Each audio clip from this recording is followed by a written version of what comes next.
Elizabeta. As I say it now, I can see her smiling. It was a unique twist on the name of someone so much more than just unique. In retrospect, it can't even begin to do her justice, but I know how touched she was when I called her by it. Elizabeta. I first met Elizabeth when I was enrolling at Trident Tech. On 2 levels, she was a liaison to greater things. I recall being impressed with her candid and eloquent manner of speaking. As many of you know, E was very animated. Of note, her smile was something only she could pull off. From the moment her eyes began to widen to the climax as her red lips parted, what anyone could discern about her in a short time can be summed up in one word: genuine. Nothing at all plastic about our Elizabeth, which certainly makes her stand out in a world that often feels half made up. I obsessed over this as I left her office. Suddenly, whatever pedestrian or pressing thoughts I had in my mind were brushed aside by this alluring woman. Soon after, I decided that I could not let this opportunity slip. The only obstacle was my memory. I was so enamored when we first met I completely forgot her last name. The world's famous medium social networking to the rescue. I combed through hundreds of Elizabeths in the state till I found her. I tell all of you this now because E got such a kick out of my persistence in courting her. And so our story begins. I've often heard Elizabeth's look described as classically beautiful or picturesque, with many comparisons drawn to the Virgin Queen of the Tudor dynasty, which is no surprise considering our virtuous E's position and influence on all things artistic, spiritual, and ideological. This allegory to a queen we never knew is insubstantial to an angel we were all blessed to know. As many of you know, Elizabeta is a very insightful woman. Often she would share a truism, and always at the right time. She would say, anything worth enjoying is worth getting dirty over. And anything that gets you dirty, you might as well enjoy. Amen to that. Elizabeth was never short on levity. In the intervals when humor could not curb the crippling sadnesses of life we find ourselves mired in from time to time, her words would take on a profound meaning. I ask you all to reflect on Elizabeth's words when you are drying your cheeks at the thought of her passing.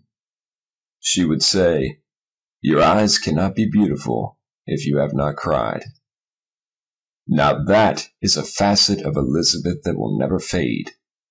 Every one of you had the chance of knowing someone who never wished for a lighter load, but only broader shoulders to carry the burdens of others. Do you have any idea how rare and beautiful that is? Sadly, therein lies our dilemma. No combination of words, photos, music, or memories will ever capture that special sense of knowing Elizabeth when she was still alive. She knows that, and though neither I or anyone living can speak for her, I know with the strongest conviction she would want me to try. To whose lives she has touched, smile. To whose souls she has instilled with mirth, laugh. To whose feelings she helped mend, sing. And to whose heart she lent her own, cry. In closing, I turn my attention away from Elizabeth's memory and address Elizabeta herself. We were together some time, both of us growing with such intimacy and fervor. Many topics we discussed, many songs we sung, many nights we spent in each other's arms, and many times we discovered the beauty of our imperfections. Of all those many times, I never said it, but you knew. You would tease me playfully and look at me intensely. You knew.